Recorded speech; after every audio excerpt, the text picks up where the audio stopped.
Okay, we are live for a Friday edition of the Mike and Mario Show. Excited to be back. Looking forward to connecting and going through this prior week's events as well as going into what could be in April. But before we do that, Mario, how you doing, my friend? Well, I'm doing well this April Fool's Day. It was actually snowing this morning when Billy and I went out, Yeah, and it wasn't an April Fool's. It was actually snowing. We've had sunshine, rain, everything, all seasons today. But yeah, I'm doing well. that's The good. world continues to be quite hectic, Right. but I think we all know, you and I and our viewers know where it's heading. Yeah. Yeah, 100%. And so, man, let's it's lots of things have unfolded this past week, really showing more of where it looks like the monetary shifting is how it's playing out. So, looking forward to diving in and sharing some thoughts. Got lots of articles, and before we do that, let's check in, make sure everybody's tuning in. Definitely make sure you guys hit the thumbs up button, show your support for the channel, and feel free to throw out thoughts, questions, ideas, suggestions, and we'll try to jump on it as we get moving. But let's jump right into it, Mario. So I had a chance to put together a little bit of a visual aid for today's live stream, kind of putting everything from this past week together. But I want to get your thoughts on it. What are you seeing within this visual aid right here? Yeah, I'm seeing a lot of things that are real. Yes, there is a ruble banknote, but next to it, you've got oil, you've got gold, you've got a gram, a bar, 1 gram gold bar, and the 5,000. And there's been a lot of speculation. Has Russia gone into a gold standard? I don't really think they have gone into a gold standard or pegged the ruble, but what they're trying to do is stabilize the ruble, and they've been succeeded in doing that. There seems to be a floor for the dollar now around 80. I think Yeah. right now the dollar is around 85, so the dollar is bounced up a little bit versus Yeah. the ruble. And yes, there's speculation of whether if we break through, let's say, to break through that 70 level in the ruble, that we could go, 80 level, that we could go to 70. That would correspond to a price of gold about 2,200 or something. If you keep that ratio of 5,000 rubles per 1 gram.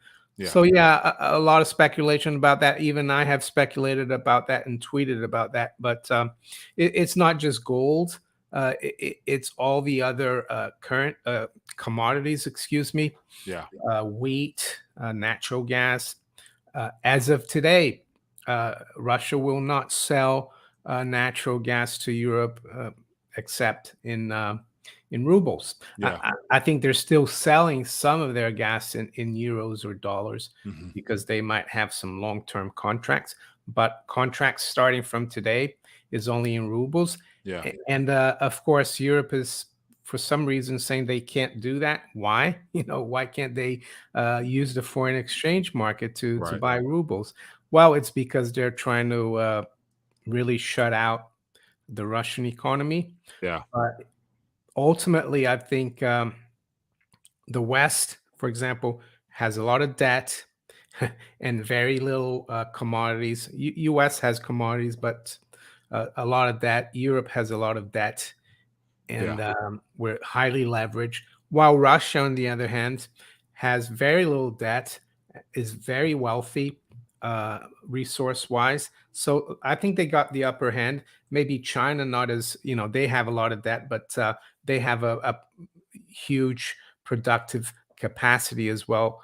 So yeah, that's what that picture tells me, is that we almost might get maybe I could call it the gold curtain, because you had the Iron Curtain dividing the West and East after World War II. Yeah. Maybe now we're going to have the BRICS nation will be where the economy is real. Yeah. People buy and sell real things. The money is sound, well, relatively sound. And then there's a gold curtain, and we're in the West are, in the world of inflation, Yeah. government spending, debt, and a rising cost of living. Yeah. Yes, maybe the Russians won't be able to be buying Porsches and Louis Vuitton handbags from Europe, but they will be a lot better off. Yeah. Yeah, good point. Good point. So yeah, so in putting that little visual aid together, I'll throw that real quick and then we'll jump into some articles. But I was trying to summarize pretty much the entire week as best I could. Just basically showing that 1 gram for 5,000 is what the central bank, has set as a floor as to what they'll be willing to pay for it. And of course, today being April 1st, not sure if it was April Fool's Day on Russia's part, but it doesn't seem like that. It don't seem to be that way. And so I pretty much said that Putin put a hard line in the sand. He drew a line in the sand the way the West has been for the last several decades when it comes to the other things happening between especially in the Middle East. But it looks like by him basically saying after today, pay us in rubles or you stand to be shut off from energy. Now we'll find out later this week how the world responds to that. But as of now, there's going to be pushback. But I think this hard line is saying with basically saying pay us in our own or you're going to be without. It basically just lets the world know that hey, there's a change of the guard right now. Well, the other thing as well, the West has pushed Russia into doing that because they've just stolen basically 300 billion or so in fiat currency reserves that they had with Western central banks. So what's the point of Russia selling precious or real things to Europe and getting paid in euros or dollars? And then have those euros and dollars be confiscated again because Russia sees this as a default. Yeah. They stole their money. It's like you and I, we had let's say you have money with your bank. Yeah. And then they see a story about you on the internet and they don't like it and they say Mike, we've frozen your account. Would you put more money with them? I wouldn't. Right. So yeah, so I did an interview earlier this week, and the guy was talking about how, based upon all the activity, what we witnessed is that the world has recognized that at any moment you can have your assets frozen, or the oligarchs, whoever they are, have their assets seizure of their assets, and then with Canada, you can have your accounts frozen because of your participation in things that doesn't comply with what they want you to do. So those are three things that more people are coming to. It's coming to light that, if you don't really have it, do you really own it, will be the question that people will probably get the answer to this year. But let's jump into a couple headlines real quick. So this, that visual aid basically goes upon this. So people probably wonder what's, April 1st. But here, little headline from the West. Take from it what you may. But, Putin threatens to shut off gas exports to countries that don't pay in rubles starting April 1st. But the Kremlin offers some wiggle room. And so it looks like more reports are coming out saying that the hard line in the sand is not as hard, just because he don't want, I'm not sure, take out of it what you may. But here's another little headline that just came out long ago. Russia will not turn off gas supplies to Europe from Friday, according to the Kremlin. So I think it's because there are long-term contracts that are still running. Yeah. And I guess we need to be clear about that. Yeah. But I think what the Russians mean is that if they want to sign up a contract from today for a month, let's say, it has to be in rubles. But if you have a contract that was signed for, let's say, 1st of December 2021 until the 1st of May 2022, that's still running. So I don't think I think that's what they mean, because I think the mainstream media in the West is probably going to try to not explain that and just say, oh, they're cutting everything off, and they're not. Yeah, they're definitely going to use this to their advantage, because outside of the shift that's taking place, like this week alone to me has been a turning point in monetary history, because Russia has basically stepped to the forefront and leading this charge away from the petrodollar system. And over here on the West, and I'm sure even in the UK, they're using all types of other things to really divert attention off that. We got what's called the Putin price hike at the pumps or something like that. And all these other things. I'm sure UK got some cliche type stuff to refer to. Yeah, I mean, the other thing that I saw, that you said it was a historic week for the monetary system, and I think you're right. And also, it's just another nail in the coffin of the petrodollar, because we saw yesterday that President Biden released 180 million barrels from the strategic petroleum reserves. Yeah. And that's a record. And it shows a lot of weakness, because he did that about an hour after the Saudis and the major OPEC countries Mhm. decided not to pump more oil for the U.S. Yeah. because I don't think they want to. They're concerned as well because you probably remember last August 15th, Russia and Saudis they signed a new cooperation agreement. Mhm. So you see the U.S. is unfortunately losing a lot of power, Mhm. and I think the 180 million corresponds to 9 days of oil consumption. Mhm. It's not going to run out in 9 days because they're gonna uh, let out 1 million barrels a day. So Yeah. that's going to be over 180 days, but it's only 5% of U.S. oil consumption. Yeah. And I read that article. The analysts from like J.P. Morgan and other energy trading companies, they're saying that they're going to have to buy a lot of those barrels back because they Mhm. need to keep the reserves up. Yeah. And so that's only going to make the price even higher next year and the year after. They're predicting like 150, 130 or even $150 a Where? barrel oil next year. Yeah. That's And interesting. and I think Putin, sorry, not Putin, Biden did that last year. He released some oil reserves. Mhm. There was a correction down, but I think oil was around 70, and look where we're now. Yeah. I think he's just trying to. He's desperate about the elections.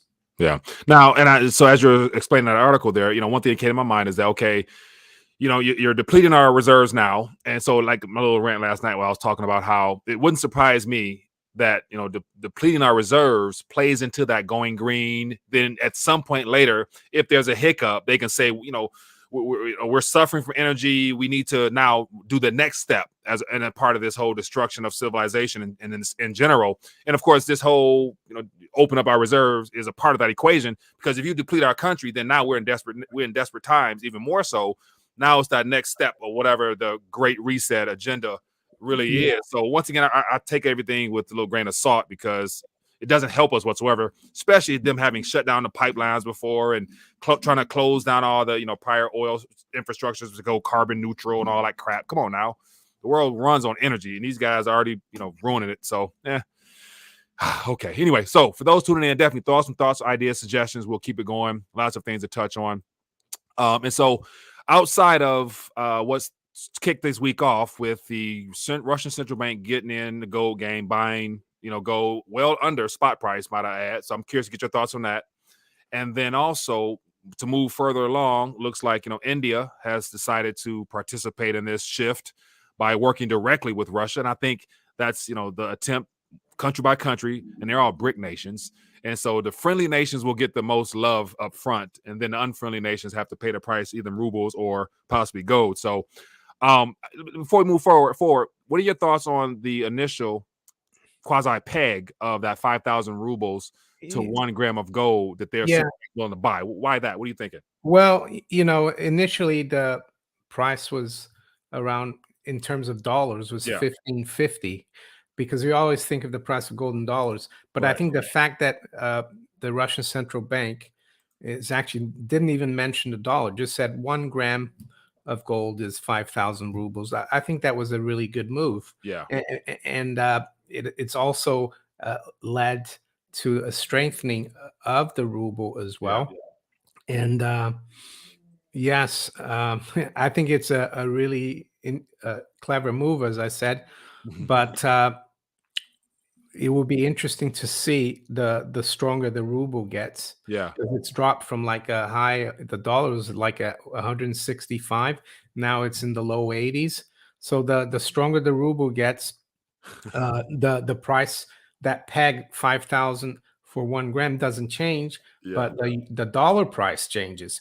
And so it will be interesting to see if we go, to 70, as I said earlier, Yeah. and that translates to over $2,000, and we're still at 1,900. You could see a lot of Yeah, gold man. start flowing from the West, people buying, from the West at Yeah. 1,900, selling to Russia for the equivalent of 2,200 because they're going to sell it for rubles. Mhm. But and then you might ask, what are they going to do with those rubles? Well, they're going to buy all the other stuff that Russia has, Yeah. like wheat, metals, gas, oil. So it's a really interesting move. I have to say, we are speculating and we Mhm. are making a lot of assumptions. I think it's still going to take a lot of time to Right. to see what plays out. Yeah, I do agree. And so as you're speaking, just going through some of the changes over the last, let me see here. So I just inverted, let me go back here. I inverted the, whatever, so the ruble to USD. And so as of now, so March 8th was that turning point where it was at an all-time low against the dollar at 150 or whatever, or 0.007. And then literally that was the opening of what I call the opening of the, or the turning of the monetary tides in a sense, because now there's another way of pricing energy, especially from Russia. And from that moment on, the ruble, as you mentioned, just continued to, gain strength up to the dollar, to where it's like, wow, like this. Let me know, because my history is not that great. But has there ever been, in your opinion, a turning point like this, utilizing another currency for energy, as well as possibly other world resources, fertilizers, things like that? Because that all factored in there. We're only hearing about the cost of energy in ruble terms. So has there ever been another turning point in such a timely fashion that you're aware of? Well, Saddam Hussein tried Mm, to price his oil in euros, and right, we saw what happened to him. We saw Gaddafi. He right, tried to set up a gold dinar for all the African nations, and we right. saw what happened to him. Uh, I guess I think in Brazil they had like a commodities exchange in the Mhm. 90s or 80s, and they did trade some of coffee and other stuff in Brazilian currency, but that never took hold. Yeah. But I guess you have to go back to early 1900s Mhm. where things traded in sterling. So Mm, it's a mm. big change, you Yeah. know, and yeah, and Yeah, so man, I was attempting to further my monetary literacy by going back into time, just to get a better sense as to the transition that occurred out of the sterling. And so I was actually doing a little homework on my side, just because, as I always mentioned, the similarities, we can learn a lot from history. And so this is just the old change of the monetary order. But I've actually gone back and looking at how World War I was a turning point, oh because yeah, gold, whenever gold flows, power shifts. And I was looking at some of the, I guess, I can probably dive deeper, but it was one of the, okay. So man, you got me excited, Mario. I'm going to show you something real quick that I didn't get a chance to rant on, but it's about, yeah, let me pull it up real quick. So here, copy image. Let me show you something that, and I was reading some of, just going through history books, and I was diving in, and here's something that popped up in my little bootleg studies, but just how gold during this moment began changing. So of course World War I kicked things off, and then the Federal Reserve shortly thereafter, and then at the same time all the gold was flowing from the UK. And I got some articles talking about how there was even a moment where the chancellor of the Enrique, I can't pronounce the word, but Enrique or whatever, so some guy was talking about confiscating UK the gold sovereigns, and saying it was patriotic to turn it in and things like that. So those are things I never heard about in history yeah. books. And so it just I was blown away when I was Well, coming up with I think prior to World War One, Mhm. yes, the sterling was the major reserve currency, but Right. I don't know if there's someone's made a really interesting little like film about reserve currencies, Mhm. and it shows the weightings Yeah. going back to like I think 150 years or so. And just before World War One, it Mhm. was like 40% of world reserves were in sterling, Mhm. 20% in French francs, 18% in Reichsmarks or Yeah. Deutschmarks. Yeah. And the interesting thing was that uh, those currencies were all backed by gold. We were on a gold standard. Right. So you could even say that it was kind of a multipolar, uh, monetary system, even though we say sterling was the major reserve. Mhm. But if France had 20% and Germany 20%, it was relatively equal. And then with World War One and World War Two, that basically ruined Europe because Yeah. Europe had and America made like a bandit because none of those wars hit America in terms of the country itself. Right. Yes, Americans were died in World War One and World War Two, but American business and industry did really well. Right. And then that's why Bretton Woods, the U.S. had about 60% of the world's gold reserves, and that's why the dollar became the major reserve currency. But Yeah. I think now we're going to move to, yeah, the ruble will be important, but I think there will be several major reserve currencies like the ruble. I don't think it would be as big, Hmm. but the yuan, the euro, and the dollar. Whether the dollar and the euro are gonna like play the game, it remains to be seen. But I think they should. Right. Um, I think I think it will be in the best interest of on behalf of the people to give us options and alternatives. But yet, once again, we know, what's the word? What's the saying? Absolute power creates absolute corrupt power corrupts, and absolute power corrupts absolutely. right. So it's like, okay, so knowing that they don't want to give any of that up. So, the fact that Mm. Jerome Powell in his little press conference a couple months ago mentioned that there is a possibility of having two, so he said two, he didn't say 3, 4, 5. So we'll find out, but it definitely will challenge everything on this side Yeah, of the but water. you sent me something today that Elizabeth Warren wants to set up a central bank digital currency, Yeah. and the same thing is going on here in the UK. So I think this is a desperate move. It's not Mhm. going to work because central bank digital currency is basically it's basically a straitjacket on the people. It's not going to be real money, Yeah. and yeah, I'm not sure what's going to pan out. Yeah. Are you familiar with the Ecash legislation that was thrown out this past week? Yeah, I think you sent that. I think you sent that to me last week. Yeah, here is so this no, this I think this was released early this week. So on March 28th, 4 representatives came out with the Electric Currency and Security Hardware Act, which is said eCash, and ultimately it's coming from the Treasury. So they're saying the Treasury are the ones, the Secretary of Treasury, to develop and pilot digital dollar technologies that replicate the privacy respecting features of physical cash in order to promote greater financial inclusion, maximize consumer protection, and data privacy. So this is from the Yeah, Treasury. So I don't something buy new. that. I don't buy that at all. You can never always go whatever politicians, because it is the treasury politicians, whatever they say, it's the opposite. Yeah. It's gonna make it, you Oh know, and, man.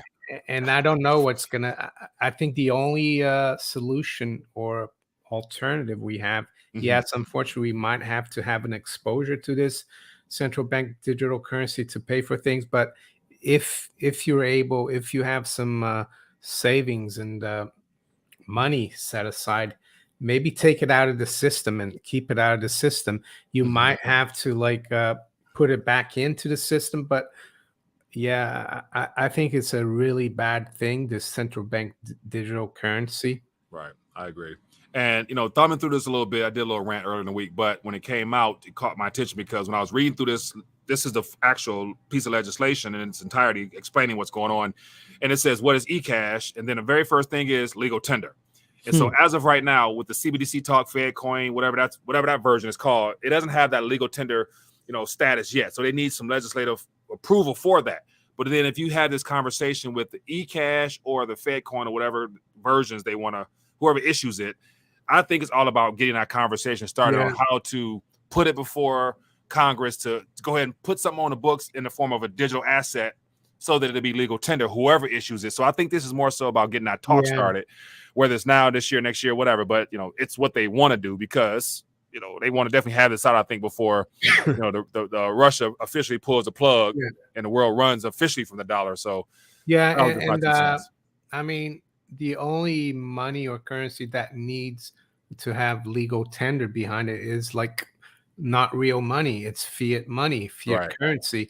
If you go back to, I mean, it's a shame that I'm sure there are a few Congress people that know about the Constitution, that everything is set up there. Yeah. The mint will coin silver and gold coins, Hmm. and I don't see the problem going back to gold and silver coins. Yeah. Um, and if you go back to the 1800s, for example, there were no legal tender laws. Hmm.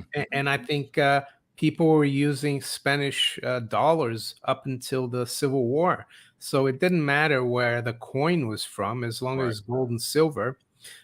That's the kind of world I think I'd like to see again. Right. It doesn't matter if I'm using a Russian ruble gold coin or a Mhm. dollar coin.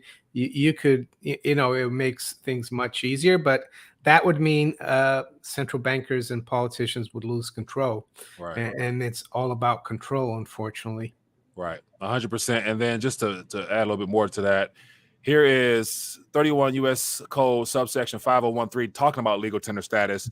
And the last time there were some significant changes made to this was when the Federal Reserve note was put into play here, because as we can see, it says United States coins and currency are legal tender for all debts, public and private. Then they put this little new portion in here, including Federal Reserve notes and circulating notes of Federal Reserve banks and nation banks. And so they're going to have to put, United States coins and currency, comma, and digital asset tokens or some crap like that. Then Well, to really yeah, keep it going. they might still have Federal Reserve notes. People still might use those. Right. But, That's not going nowhere. They're yeah. going to add to it. That's all. So that's what I think the CBD, all this stuff is about initially, but we'll see. But we all know it's coming. Let's keep it moving, man. Let's get into just more of the whole. Here's our little clip that you commented on, how the pressure is on. They're concerned with how things are playing out, and because of India, U.S. warns India not to help Russia undermine the dollar, or there will be consequences. What type of consequences do you think, Mario? More sanctions, or a slap on the wrist, or what do you think? I actually, at this point, I don't think the U.S. will be able to do anything to India, seeing that they haven't really helped Ukraine that much since the Russian invasion. Yeah. There's been a lot of talk, and all the actions they've taken have backfired, in my opinion. Yeah. The ruble is back to where it was prior to the invasion, and the significance of that warning is just that if you're a really strong nation, have a strong currency, you don't need to warn people. Oh, you're going to undermine my currency. Don't do that. But if you go back, actually, even to 1971, I think John Connolly, the Secretary of the Treasury, he was asked at an international conference, what do you think of the dollar? And he said, well, the dollar is our currency, but it's your problem, you see, because he knew that they had nothing. The dollar was the Americans could do whatever they wanted. Yeah. But now it's the opposite. It's like it's really low to ask India to help keep the dollar going. I just think that's how I look at it. Right. It just seems highly significant. Yeah. Here's here's something that we didn't probably think about. Regime change. And so Biden was quoted earlier this week saying that Putin has to go, or something like that. Oh yeah, it was a speech last weekend in Poland, and but then they backtracked on that, and then on Monday they had this stupid story about Will Smith that dominated everything. So no one really talked about that regime change thing. Yeah. And it just goes to show that President Biden is like not really in charge. The guy is, I mean, the guy shouldn't be running. He shouldn't be commander in chief. And that's it's in my personal opinion. He's just a front man. He's a puppet. He's just a face to put in front of whoever speaking behind him, speaking. Yeah, he is the he epitomizes the corrupt deep state. He's been in politics for 50 years. They've raked millions and millions of dollars for him, for his family. So he's trying to defend this corrupt, crumbling system, I think. And speaking of which, how he's just basically a front man. So here's an article from this week earlier when he gave a speech. It said Joe Biden spotted using type cue cards to quell flames off the cuff remarks on the Putin. So they showed a picture of him actually looking at his notes, and it was well written of like, say this, say this, say this. Don't deviate from those words, or we're going to get in trouble here. And so that was funny.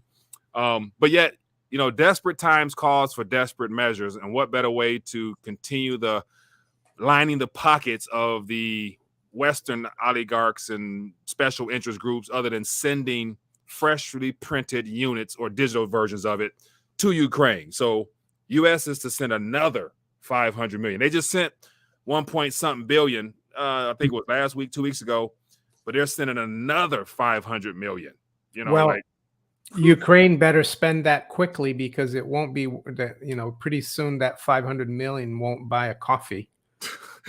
You know what? And the sad thing is, in my opinion, that this 500 million will not actually reach its way to Ukraine. It's going to be funneled through the Ukraine narrative back into the pockets of those, politicians that got laboratories over there, special interest businesses over there. And I was looking, of course, I love to go down rabbit holes.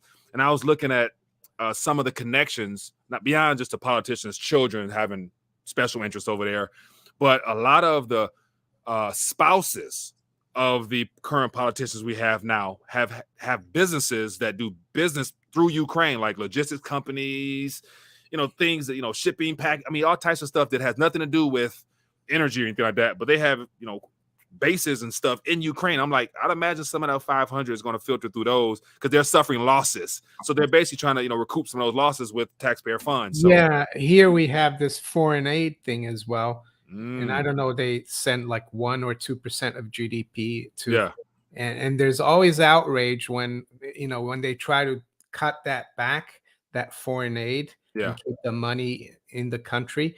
There's yeah. always big furore, and it's because of that, because those pounds that go to the third world or less developed countries, they will flow back into the pockets of the lobbyists that that are close to the politicians. So it's corrupt. It's corruption, but now they call corruption or bribing lobbying. Yeah, to say the least. And then I typed in just UK aid, and the first thing pops up is UK sending lethal aid, not just Lethal. fun. They're sending lethal aid to Ukraine. Right. So armor, military equipment, Yeah, well, that's going to come back to the military, contractors here in the UK. Right. That's all it's going to do. Yeah, so they're basically lining the pockets of the Their friends. military, industrial, pharmaceutical, industrial. How many other industrial complexes are there? Financial. Yeah, there's not a precious metals industrial complex. All right, man. Let's keep it moving. More stuff to touch on. What do we want to head next? Let me see. I got so much stuff open up here. Let's just touch on this real quick. Let me see here. This is from your neck of the woods, Mario. What's happening on with this one here? Well, because today is the 1st of April. It's like the new financial year, and I think from April, a lot of the energy providers, utility providers, they can raise the prices, because we've seen how energy prices and natural gas prices in Europe have gone up, since September last year. But and it's one of the reasons why a lot of the energy providers went bust, because we had a cap on the prices, but the caps have gone off as of today. Yeah. So this is, for you and I who have been following this is not a surprise, but a lot of people are going to be, going to be hurt. The general public are going to be hurt. And this was in the cards even before 2022. But of course, they're going to blame it a lot on Putin. Yeah. But and the other thing that's happening now, you see a lot of people in the mainstream, even economists, because they're all Keynesians mostly, they're saying, oh, the chancellor, who's the secretary of the treasury equivalent, chancellor of the exchequer, Rishi Sunak, they're saying, oh, he needs to help people more. But the reason we're having inflation, the rising prices, rising cost of living, is because they basically borrowed 20% of the economy in 2020, 21 to keep everyone at home Mhm. and not producing. And now they want the government to do more. It's just going to make it worse. But unfortunately, people, yeah, they seem to think this money from the government comes from money heaven or something, that it doesn't come from their pockets. Yeah. So that's the situation. And it's not only happening here. I'm sure it's going to happen elsewhere because unfortunately the West is still under a tight grip of the Keynesian, basically. Yeah. So yeah, so I guess this is this the gentleman you're referring to here? Yeah, yeah. Apparently, he's given an extra £1,000 or something for some kind. But that £1,000 will come from the general public. It's like robbing Peter to pay Paul. Yeah. It doesn't. Very interesting. And so here's a little Yeah, cover you sent yeah. me. So the energy bills are gonna finally go up because they were capped. Mhm. Council tax. Yeah, I saw my council tax. We received like an invoice a week or two ago. Yeah. Actually, our local council tax only went up 1 or 2%. Unfortunately, I live within Greater London, Mhm. and there's a mayor of London. It's not the city of London; it's Greater London. It's the guy called what's his name? I forgot now.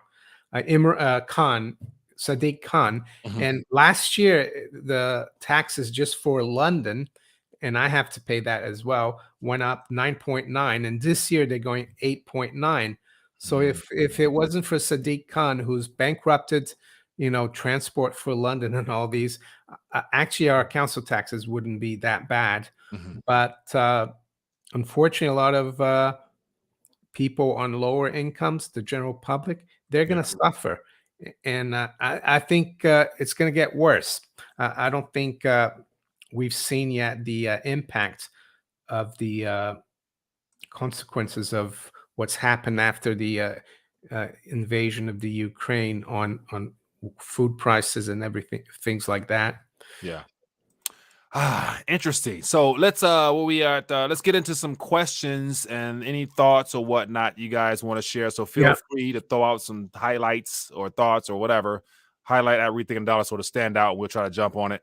But let's get to some questions and some thoughts. And speaking of which, also I saw somebody mention the price of metals, and looks like as of right now a little bit of red out there. But one thing I've been harping on is that regardless of the actual price we see, the activity happening out east will definitely continue to put pressure on the markets that control these prices over here, to where it increases the chance of something breaking sooner than later, or Yeah. that or the light's going to go out. Either one. They're I going to saw put lights someone on either way. said silver at 25.05 and then said April Fools. But yeah, I was thinking, I think yesterday, about what's going on in gold and silver, that it's been frustrating. Mhm. But at the same time, I think everything has its time, Yeah. and at least you're building up your community on YouTube, and Mhm. I've been building up mine, and that let's say if gold that spiked in 2020 21 to 10,000 and Mhm. then come off to like 3 right now, uh, it would have been really hard to get people on board. Mhm. So in a way, I don't mind. I have been stacking for 20 years, and it has sometimes been frustrating, but generally it's been a good way to protect your savings. Yeah. And yeah, it just gives us a bit more time to get prepared, because it's not that gold and silver are going up or have been going up, or Right. commodities that are going up. It's all the dollar and all the currencies that are basically collapsing. So it's only a matter of time Mhm. when they totally collapse. And when that happens, gold and silver are not going to go up. Right. It will look like they have gone up, but they'll just be real, something real that will still hold their value. And that's how we need to think. Right. I Um, do agree. I do agree. So that's why I always mention about, in my opinion, based upon how I view the monetary, game, gold and silver to me are stable. Now it's just, how we price them and fiat terms, but Yeah. I anticipate fluctuations because the manipulation on top of that. But at some point when it breaks, or based upon what happens out east, Yeah. we're going to see a I trajectory think, like never before. yeah, unfortunately, well, not unfortunately, but the last thing that the fiat currencies will go against will be gold and silver towards the end. That's why it's at the bottom of Exter's pyramid. Yeah, good point. Now watch this just real quick. I saw in the chat somebody threw out something about your chancellor over there, and so I just grabbed this real quick, and it Oh says, yeah, oh yeah. I can talk about that. Yeah, because we're supposed not to deal with Russia, but his wife, her dad is one of the richest men in India. He's worth like billions and billions of dollars, and his company is still dealing with Russia. And his wife is getting, she's got shares in the business. right. She's getting money, dividends from that company. And this week, this week, someone actually in the mainstream media had him on TV and asked him, your wife is benefiting from Russia. And he said, well, uh, it's none of my business. Basically, he said it wasn't any of his business. I Oh, mean, really? his wife's money, legally it's his money too. Yeah. It, Hey, man, keep it in. Hey, they so keep it in the yeah, family over so there, for man. them, it's okay to keep doing business with Russia, but for us peons, it's not. Yeah. They keep it in the family, man. It's like, yeah, it's like George Carlin said, it's one big party, and we ain't in it. Or Rolf something. Steiner is asking if they're British. Well, as you can see, I mean, Rishi Sunak was born here, but he's of Indian descent. Yeah. And I think his father-in-law is in India. His Mhm. wife is Indian. So they're like British Indian, I guess. Yeah. Yeah, they're obviously profiting off of this transition as well. And that's the thing. If the truth is what's come out, and that's another thing. I saw a little excerpt on the release of what was the most it was the Panama Papers 2-3 years ago.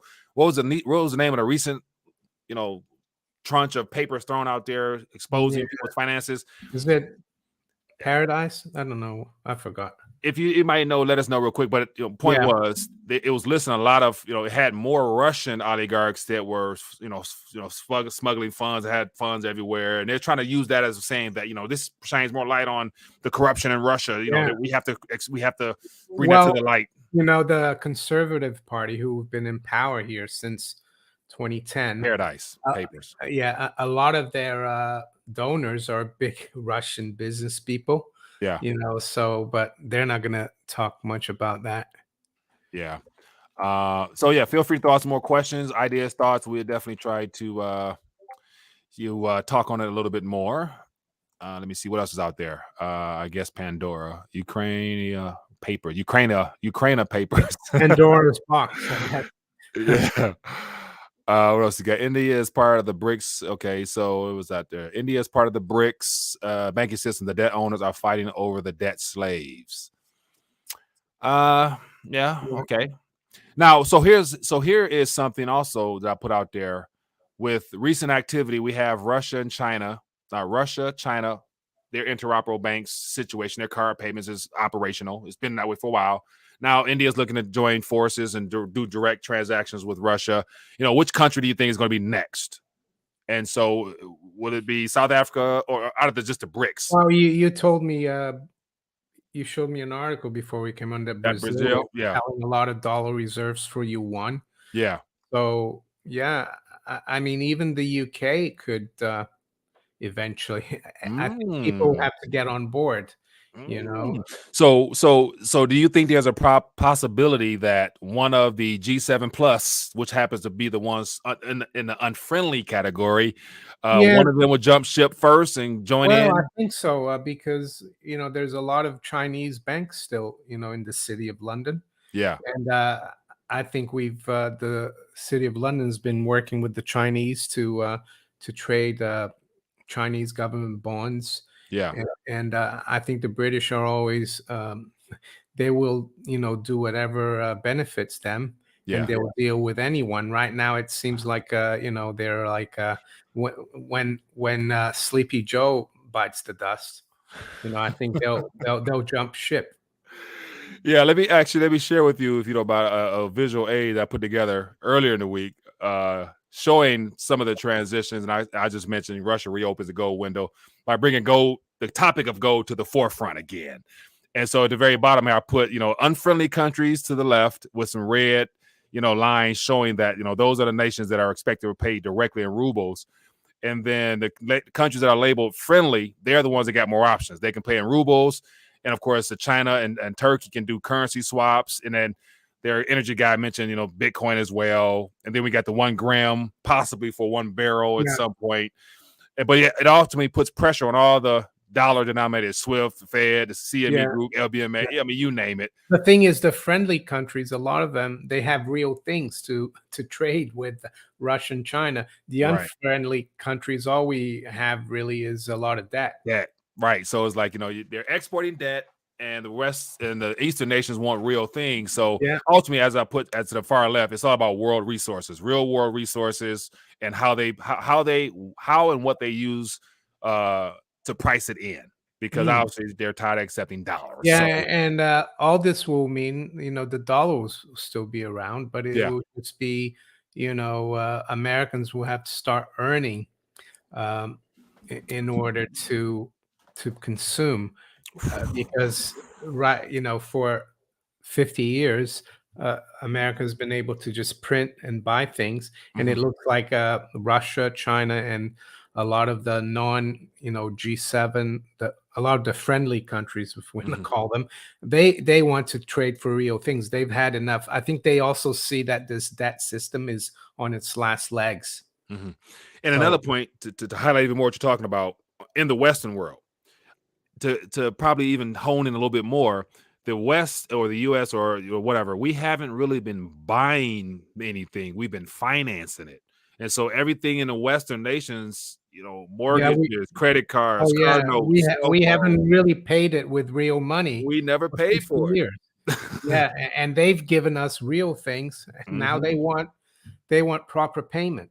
It's like the piper, has come, come due. Yeah, it's time to collect. And if you want something real, or you're gonna use our currency first, and then if you got a problem with that, then just go ahead and just give us something neutral, something real and long lasting, such as gold or whatever else. So, or silver.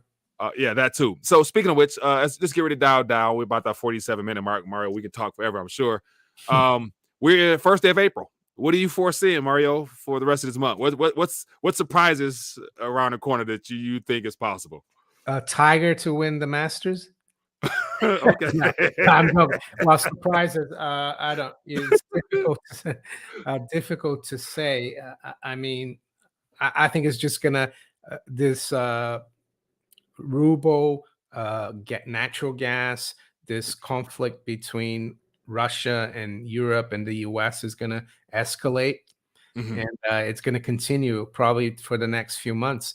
And things are not going to stabilize. It's just going to get crazier and crazier. And hope, I don't know about, I don't want to give targets for prices or anything, but I just think we have to keep our weights up, stacking, not think too much. I know even me, who's been an ardent gold bug for so many years, I get frustrated sometimes, but we have to always remember that it's how much weight you have of money that's important. And the other thing, like you say, is to be well with yourself and your family, spiritually, keep the faith and all that. Right. And so that's a great point there. And another thing is, like, we didn't even, not once today did we talk about the Federal Reserve, what they said they were going to do within this time frame of dialing back, cutting down, and whatever. Because, like I mentioned, I think we all agree on this. It's irrelevant at this point because stuff is already happening. And on the U.S. side, domestically, real quick. I mean, I think the markets were down, unemployment, or was it what numbers came out today? I didn't get a chance. Yeah, they were in line. The non-farm numbers. I think the significant thing today is that the 2 to 10 yield spread, treasury spread, is definitely inverted now. I think it's the first time since 2008. So the 2-year yield is higher than the 10-year, and right now it's by about 7 basis points, which is big. So that's forecasting trouble ahead for the economy, for the markets. because that's usually an inverted yield curve is a bad sign. Yeah. Yeah. And let me just real quick, I'll put this on here. Yeah. So What you put out you there can see earlier. the 2-year there is at almost 245, Mhm. and the 10-year now. Oh, actually, this is delayed. Yeah, so this is a little old. I can share. I can share where it is with you right now. Hold on. Quickly share screen. And as always, for those tuning in, definitely make sure you hit the thumbs up button, show your support for the channel. And if you're new to the channel, go Manico64 on YouTube, everywhere you can find him, he's there. And Oh, there we go. Share. I don't think it's allowing me to share it. I'll send it to you, the link. Okay. And because that has changed. Hold on. And the reason why an inverted yield curve is significant is because usually banks, let's say they borrow money, 2-year money, and they take that and they lend 10 years, 10-year money, and they make a spread, and they keep, and they make a spread. But now they're having to borrow. If you scroll up, they're having to borrow short. Oh yeah, right there. Yeah, yeah. There, you see. So now we're at 243, the 2-year, and the 10 years at 237. So now they don't have that arbitrage of borrowing short-term paper and then lending long-term. When you lend long-term, you receive the interest. So what's the point of borrowing at 243 and lending at 237? So what that means, bank profitability will go down, and banks won't lend as much, and the economy will slow down. Yeah. And therefore, the words of recession have been surfacing more and more and more. But once again, that's just on a local level with our markets here. But then you factor in every other country having similar responses. That's depressionary type stuff, could possibly. I think what we're talking about, the bigger picture, is much more important. Yeah, 100%, man. So very interesting time to say the least. But the good thing is everybody who's tuned in here, they've been well aware. And once again, like I always said before, if you are awake and aware as to what's really going on, you're part of the 1% of people who are at least a step ahead. Like, we can't control everything around us, but yet we can try to shield ourselves as best as we can, knowing that, of course, there will be pain no matter what. Everybody's going to go through some adjustments moving forward. But that's where I think, the spiritual aspect of things come into play, because, the Lord already knew this. So it wasn't nothing new to him. And he's going to take care of his own like he always has. So, all right, people, we're at that 50-minute mark. And so we'll be on our normal time, but it was just great stuff we tried to cover. Hope you guys found value in this stuff here. As I always mention, do the best you can. Stay prayed up, get your weight up, water, calories up. You know what time it is. Be blessed, be safe. And of course, as I mentioned, Manico64, go check them out, YouTube. And see you guys next week. We're going to have a lot of stuff to talk about. Peace. Peace.